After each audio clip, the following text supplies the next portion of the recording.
reprendre ces mots tout à l'heure dans son discours.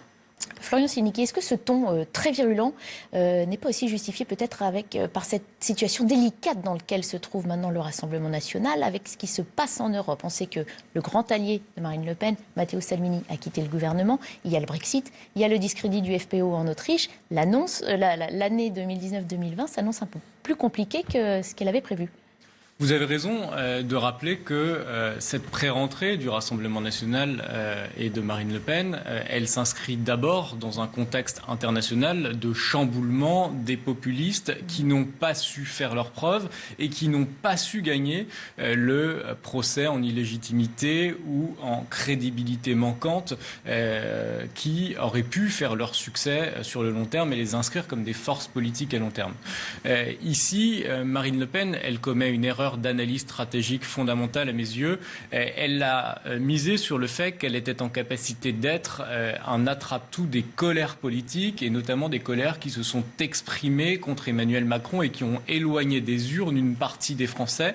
Elle veut les ramener à elle à l'occasion de ce scrutin municipal qui n'est pas structurellement favorable au parti qu'elle dirige. Mais en faisant le discours qu'elle nous a présenté ici, elle prend le risque majeur, fondamental, d'apparaître comme le ventriloque de Jean-Marie Le Pen, d'apparaître comme le Front National dans ce qu'il était avant qu'elle en prenne la direction et dont elle n'a cessé de nous expliquer ces dernières années qu'elle voulait que le Rassemblement national n'ait plus rien à voir avec cette figure du Front National qui avait été dirigé par son père et qui, par sa figure d'épouvantail, de parti politique pas comme les autres, de parti politique pas capable d'accéder aux responsabilités, eh bien, était incapable de surmonter à chaque scrutin présidentiel la barrière républicaine qui s'élevait devant lui. Eh bien, Marine Le Pen, ici, elle prend le risque fondamental d'être, au fond, l'attrape-tout des haines et non pas des colères. Et la difficulté, au fond,